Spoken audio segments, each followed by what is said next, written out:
रोजच्या धावपळीच्या जीवनात असाध्य अशा गोष्टी साध्य करताना आपण किती कल्पना विश्वात अडकलो आहोत याचे कल्पनाभिलासाचे उत्तम उदाहरण मी पाहिलेला अपघात या गोष्टीत ऐकायला मिळते. मी पाहिलेला भीषण अपघात. आज खूप वर्षानंतर अवी आणि मी फिरायला जाणार होतो. खरंच आठवतही नाही की याआधी केव्हा आम्ही दोघं एकत्र असे फिरायला गेलो होतो. आज लग्नाला तब्बल 15 वर्ष झाली असतील. अवीचा जॉब, माझा जॉब, इतर आणखी काम, आईबाबांचं तसंच मुलांचं करता करता वर्ष कधी निघून गेली कळलं देखील नाही. एकमेकांच्या सहवासाची ओढ मनातला गुंता त्या 10 बाय 10च्या खोलीत कधी सांगताच आला नाही. कधी स्वतःची मतं पटवताच आली नाही. वादविवाद होऊ नयेत, मुलांवर संस्कार उत्तम व्हावेत या काळजीने सगळं काही मूग गिळून राहिले.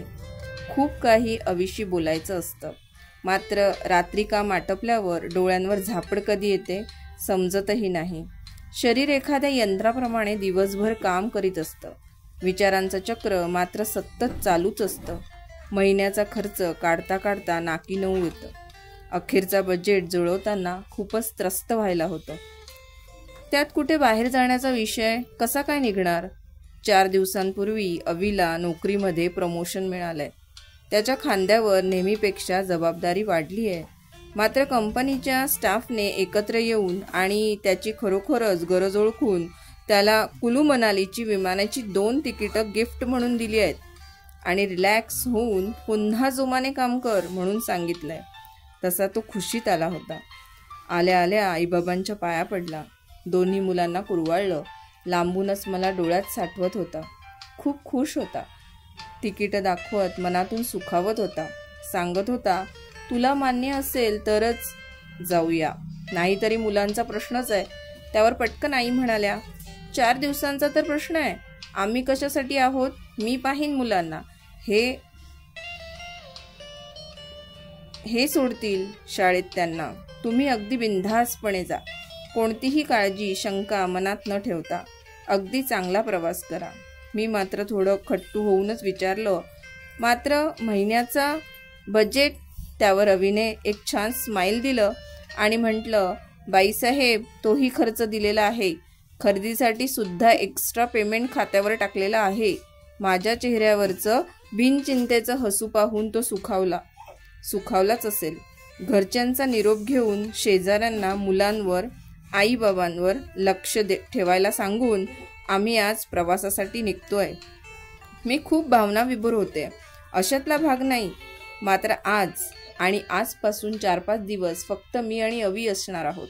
मला खूप बोलायचंय त्याच्याशी, खूप काही सांगायचंय त्याला. एवढी वर्ष जी काही दगदगीत घालवलेली आहेत त्यावर ह्या 4-5 दिवसांचं मऊ मखमली उबदार पांघरून घालायचंय. विमानतळावर येऊन पोहोचलो. दोघंही गप्प होतो. डोळे भरून हा अवाढव्य परिसर पाहत होतो. निरीक्षणातून सर्व काही साठवत होते. अवीने हात हातात धरला आणि विमानाच्या शिड्या चढू लागलो. हवाई सुंदरीने दोघांच्या सीट्स दाखवून दिल्या. सर्व काही नवीन, सर्व काही आश्चर्यकारक. सीट बेल्ट बांधत नाहीत तोवर अनाउन्समेंट झाली ती फ्लाईट सुटण्याची. अवीला घट्ट पकडून बसली होती. त्यानेही संकोच व्यक्त केला नाही. अगदी थोडासाच प्रवास होता, 1-2 तासांचा. मात्र माझ्यासाठी आणि अवीसाठी आश्चर्यकारक. डोळ्यातून आनंदाश्रू येत होते आणि कुठेतरी मनाच्या कोपऱ्यात अवीविषयी खूप कौतुकही वाटत होतं. अवी आता बॉस झाला होता. कितीतरी पाऊल पुढे गेला होता. स्वतःची केबिन, एक स्टेनो, एक सेक्रेटरी, हाताखाली काम करायला स्टाफ. तो कधी बोलून दाखवत नाही, मुक्यानेच सर्व काही जाणून घेतो. म्हणूनच मला त्याच्याविषयी कधीच तक्रार म्हणून नसते. फ्लाईटने टेक ऑफ केलं. मन आतून घाबरत होतं. तिने उड्डाण घेतलं तेव्हा पोटात गोळाच येत होता. थोड्या वेळाने सगळं स्थिरावलं. मनातलं काहूर शांत झालं होतं. आता फक्त 10 मिनिटात फ्लाईट लँड करणार होतं. विमानतळाच्या बाहेर आल्यावर टॅक्सीवाल्याला ठरवून दिलेल्या हॉटेलचा पत्ता सांगितल्यावर त्याने आम्हाला त्या स्थळावर नेऊन सोडलं. हॉटेल अगदीच आलिशान वगैरे होतं, अशातला भाग नाहीये. मात्र बोल्ड ठेवायलाही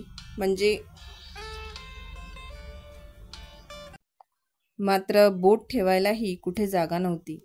मॅनेजरशी बातचीत झाल्यानंतर त्याने किल्ली आमच्याकडे भिरकवली आणि आम्हाला रूम नंबर 103 मध्ये जाण्यास सांगितले. तसं आम्ही आमचा मोर्चा त्यांनी पाठवलेल्या एका माणसापाठी वळवला. रूमचं लॉक उघडलं गेलं तशा त्याने संबंधित सूचना द्यायला सुरुवात केली. उद्या पर्यटन स्थळ बघण्यासाठी कधी जाणार, काय मेनू असणार वगैरे वगैरे. उद्या पर्यटन स्थळ बघण्यासाठी कधी जाणार, काय मेनू असणार वगैरे वगैरे. आणि तो निघून गेला. मात्र अचानक मागे वळला आणि म्हणाला, चुकून सुद्धा रात्री 2च्या नंतर बाहेर पडू नका. त्याच्या आवाजात विलक्षण थरारता होती. आवाज बदलल्यासारखा वाटत होता. आवाजाचा रोग सतत काहीतरी खुणावताना दिसत होता. हे फक्त माझ्याच डोळ्यांनी टिपलं की अवीलाही समजलं माहीत नाही की तो मला ते कळू देत नव्हता. माझी पावलं त्या दरवाजातच स्थिरावली. अवीने मला आत बोलावलं व दरवाजा लावून घेतला. रात्रीचे 8-8:30 वाजले होते. फ्रेश होऊन डिनर सांगण्याची वेळ होती. मात्र तो असा का बोलला असेल या विषयावर आमच्यामध्ये चर्चा झाली नव्हती. अवीने डिनर ऑर्डर केलं. तोच इसम वेटर म्हणून आला होता. त्याला मी विचारणार तितक्यात अवीने त्याला जायला सांगितलं आणि बोलला, मला माहिती आहे तू कोणत्या बाबतीत त्याच्याशी बोलणार होतीस. आपण इथे टेन्शन फ्री व्हायला आलो आहोत, ना की टेन्शन घ्यायला. जरा थकलेलंच होतो. मात्र पुष्कळ गप्पा मारल्या आणि डोळा कधी लागला समजलं देखील नाही. रात्री 1:30-2चा सुमारास जाग आली. रूममध्ये पाणी मागवून ठेवायला विसरलो होतो. रिसेप्शनला फोन लावला मात्र रिंग नुसतीच वाजत होती. घसा सुखावला होता. कोरड जरा जास्तच पडली होती. अवी खूप गाढ झोपला होता. मात्र बाहेर जाण्याशिवाय पर्याय नव्हता. रूमचा दरवाजा उघडला. मी रिसेप्शन रूमकडे वळली. तिथे कोणीच नव्हतं. माझी पावलं हॉटेलच्या किचनकडे वळली आणि माझे डोळे फ्रीज शोधू लागली. अचानक हवेची फुंकर कोणी घालावी तशी मंद सळसळ कानाआडून येऊन निघूनही गेली. क्षणार्धात छाती सुन्न झाली. फ्रीजचा डोअर आपोआप उघडला गेला आणि जणू मला खुणवू लागला. घे, पाणी घे. पाय थरथरत होते. कशी तरी पाण्याची बाटली घेतली आणि तिथून जाण्याच्या प्रयत्नात तोच किचनचा दरवाजा बाहेरून कोणीतरी लॉक केला. मी मोबाईलही सोबत आणला नव्हता. आता सकाळशिवाय आपली सुटका नाही हे मात्र खरं. मनातल्या मनात हनुमान स्तोत्र, हनुमान चालिसेला सुरुवात केली. वेगवेगळ्या विचित्र आवाजांनी कान ठणकायला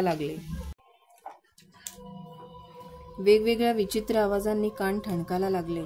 मनात भीती निर्माण झाली. हृदयाचे ठोके वाढू लागले. तितक्यात आंटी अशी कनवाळू हाक ऐकू आली. मी मात्र हाताने घाम पुसत सगळीकडे पाहू लागली, सर्वत्र पाहू लागली. अचानक एखादं भूत दिसल्याप्रमाणे मी किंचाळले. मी बेशुद्ध पडायची बाकी होते. बस माझ्या समोरच एक लहान कुरळ्या केसांची, निळ्या डोळ्यांची, गोबऱ्या गालांची, नाजूक सुंदर मुलगी येऊन उभी राहिली. ती जवळजवळ 8-9 वर्षांची असेल. तिच्या डोळ्यात चमक होती. ती जणू माझ्याकडे मी तिची मदत करेन या करुणेने पाहत होती. आणि तशी ती धाडकन खाली पडली. अगदी धाडकन. फारसा उजेड नसल्याने ती कुठे गेली तेही मला समजत नव्हतं. पुन्हा ती अचानक समोर आली आणि माझ्या हृदयात धस्स झालं. आणि हे एकदा नाही, 3-4 वेळा घडलं. आता मात्र मी पूर्ती घाबरलेली, भेदरलेली होती. काहीही समजत नव्हतं. ती पुन्हा आली. म्हणाली, आंटी, त्या दिवशी सुद्धा हा दरवाजा असाच बंद झाला होता.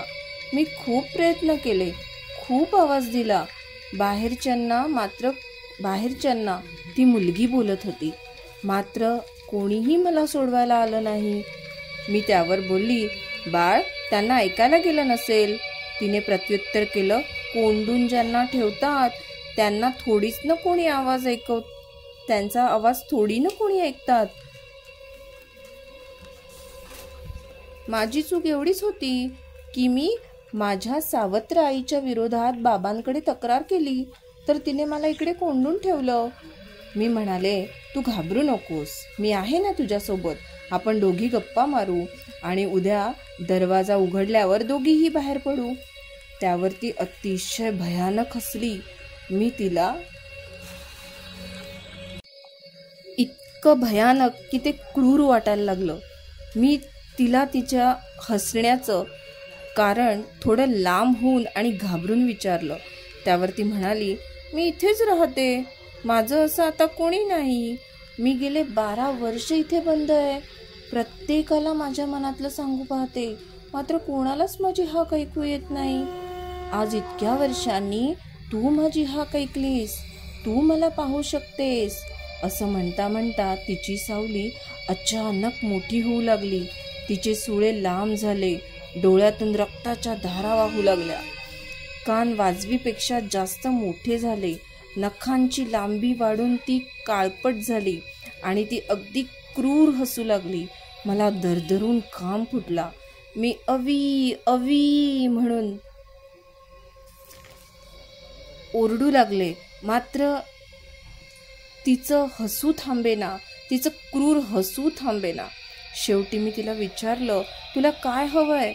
त्यावर तिने त्या भयान डोळ्यांनी माझ्याकडे पाहिलं आणि म्हणाली, मला माझी सावत्र आई हवी आहे, माझ्या समोर. त्यावर मी तिला निसंकोचपणे पाहिलं. तिच्या डोळ्यात आग होती, पराकुटीचा राग होता, तिरस्कार होता, तो तिच्या सावत्र आईविषयी. ती तो कशी थांबवू पाहणार होती? तिची अपेक्षा मी पूर्ण करू शकते अशी कल्पना ती का करत होती? मी म्हणाली, मदत करण्यासाठी मला बाहेर पडायला लागेल आणि मी फक्त इथे 4 दिवसांसाठी. आणि मीही असं करत होते की मी कोणाशी बोलतेय, कोण आहे कोण की मी त्याच्याशी बोलते. तिला समजतंय का की जे मी बोलतेय हे माझंच मला उमगत नव्हतं. अचानक ती ढळाढळा रडू लागली. माझे बाहेर जाण्याचे सगळे प्रयत्न व्यर्थ गेले असे मला वाटण्याच्या आत तिने मला दरवाजा उघडून दिला आणि पुन्हा एका निष्पाप नजरेने माझ्याकडे पाहू लागली. माझं भय पळून गेलं नव्हतं, मात्र थोडंसं दुरावलं होतं, कारण क्षणार्धात तिची पुढची प्रतिक्रिया काय असेल हे कोणास ठाऊक. मी मात्र त्या हॉटेलच्या किचनमधून पळता पाय घेतला आणि सुटकेचा श्वास सोडला. समोर पाहिलं तर हॉटेल नव्हतंच, कुठली तरी भयान शांतता असलेली निर्मनुष्य वस्ती मला आढळली. माझ्या शरीरावर काटा आला. मला काहीच सुचत नव्हतं. काय करावं, कुठे जावं, कोणाला हाक मारावी. दूरपर्यंत कुठेच कोणी नव्हतं, कोणीही नव्हतं. माझा आवाज फक्त दिशांना घुमून पुन्हा माझ्याच अंतरात घुमत होता, मला सैरभैर करत होता. मी मात्र मला कोणीतरी सांगितल्याप्रमाणे झपाझप पावलं टाकत होती. वाटा आपोआपच शोधत होती. जसं काय ठरलेल्या मुक्कामावर जायचं ह्या बेतात प्रवास चालू होता. रात्रीचे 3-3:30 वाजले असतील. पाय एका सोसायटीच्या गेटशी येऊन थांबले. वॉचमनची डुलकी लागली होती. बहुतेक कोणीच नव्हतं. गेट काही न करताच आपोआप उघडला. मी सुन्न झाल्याप्रमाणे, कोणी खेचत नेल्याप्रमाणे एका लिफ्टपाशी येऊन थांबले. माझ्या बोटांनी नंबर 13च्या मजल्यावरचं बटन दाबलं. लिफ्ट वर जाऊ लागली. 13वा मजला आला. मी पुढे गेली. ब्लॉक नंबर 105 वर येऊन मी डोअरबेल वाजवली. खूप वेळानंतर दरवाजा उघडला. माझ्यात संचारल्याप्रमाणे मी चवताळून समोरच्या त्या वृद्धेला मला कोंडून ठेवण्याचे कारण विचारले. त्यावर ती संभ्रमात पडली. स्वतःचा मोबाईल घेऊन पोलिसांना किंवा इतर व्यक्तींची मदत मिळेल का ते ती पाहू लागली. ओरडून तिने मजला डोक्यावर घेतला, मात्र तिचा आवाज त्या ब्लॉकच्या बाहेरही पडत नव्हता. ती आतल्या आत त्रस्त होत होती. तिची बोबडी वळली. मी माझं नाव तिला रीटा सांगितलं. त्यावर ती एकदम शॉक झाली आणि पाया पडू लागली. मी खूप सहन केलंय, मला आता आणखीन सहन नाही करायचं. तुझा जीव गेल्यापासून एकही दिवस मी शांततेने जगले नाही असं ती बाई बोलू लागली. तुझे बाबाही मला सोडून गेले. माझ्या देहावर असंख्य व्रण निर्माण झाले आहेत. शरीराची खाज मला रात्र रात्र झोपू देत नाही. पैसा आहे, शांती मात्र नाही. तू मला खरंच मारून टाक. मला नाही जगायचं. मी तुझ्याकडे माझ्या मरणाची याचना करते.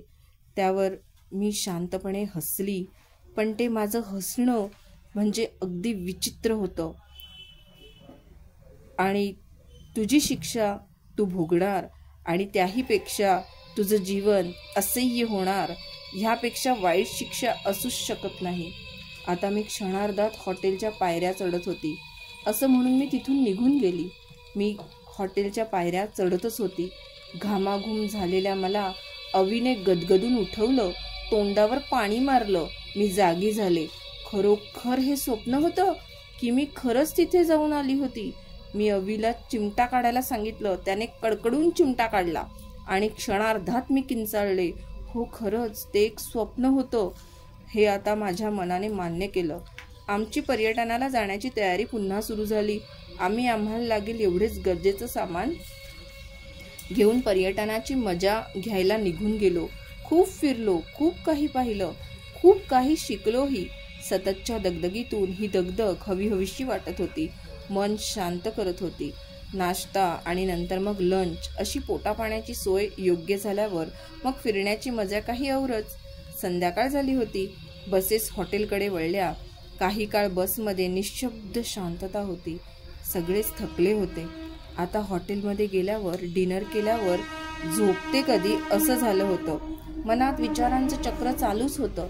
आणि आमची बस अचानक येणाऱ्या एका वेगवान कंटेनरवर घासली गेली. ड्रायव्हरचा संयम सुटला. बसमध्ये कोलाहल सुरू झाला. जो तो एकमेकांवर आपटू लागला. कोणी वरच्या पत्र्यावर तर कोणी खिडकीच्या तावदानांवर. काचांचा नुसता खच पडला. खूप जण घायाळ झाले. माझे डोळे बंद झाले. डोक्यात विचारांचं चक्र चालूच होतं. मीच अशी एकटी ह्या सगळ्या रक्ताळलेल्या घायाळ झालेल्या शवांमधून चालतीये. मी मदत करू शकत नाहीये. बाळ अडकलंय, जिवंत आहे, मात्र मी त्याला उचलू शकत नाहीये. काय चाललंय? काहीच पत्ता लागत नाहीये.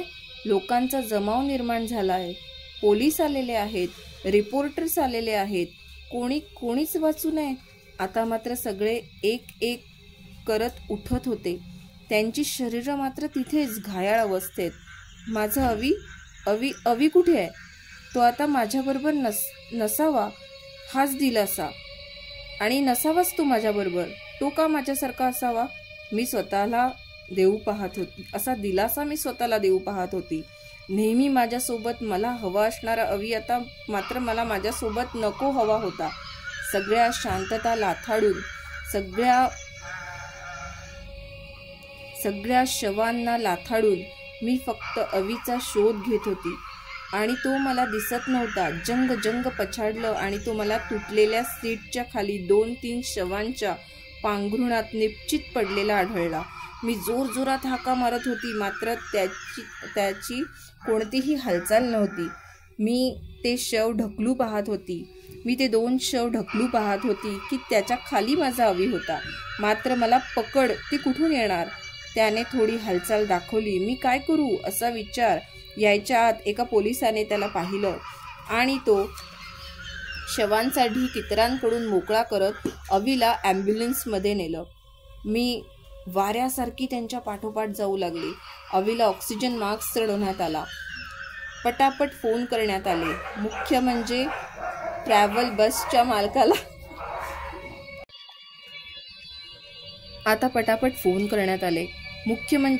बसच्या मालकाला बोलवण्यात आलं. मी त्यांच्याशी बोलू पाहत होती. माझं बोलणंच त्यांच्यापर्यंत पोहोचत नव्हतं. मी हतबल झाले होते. अवीच्या बेडवर नजर गेली. अवी जोरात उसळल्यासारखा झाला. मी मोठ्याने हाक मारली, अवी. आणि आज पुन्हा मला अवी पाणी मारून उठवत होता. आणि आज कहर म्हणजे बसमधले आजूबाजूचे सर्व जण माझ्याकडे भयानक नजरांनी बघत होते. त्यांना जणू त्यांच्या सुखात विरजण पडल्यासारखं वाटत होतं. आणि अचानक सगळी हसायला देखील लागली. त्यावर माझा चेहरा एकदम ओशाळल्यासारखा झाला. माझं मलाच कळेना की काय करावं. स्वप्नाळू कुठली, अवी उद्गारला.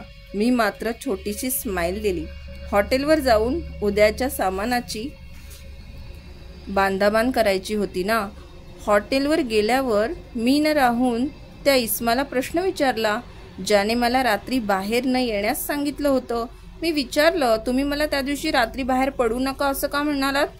त्यावर त्याने प्रथम टाळलं आणि नंतर हसून बोलला, मॅडम, इथे रात्रीचे कोल्हे निघतात, कधीकधी हॉटेलच्या आवारात फिरतात. ते त्यांच्या भक्ष्यावर टपलेले असतात. आपण मात्र सावध राहायचं, इतकंच काय? बापरे, इतकंच? तर मी मात्र शंकांचे मनोरे बांधत होती आणि एक एक स्वप्न उराशी बाळगून ते झूम करत होती. आता कोणतीही शंका नव्हती. रात्र ही वाईट स्वप्नांशिवाय जाणार होती आणि प्रवासही बेफिकीरपणे होणार होता. काळजी सगळी संपली होती.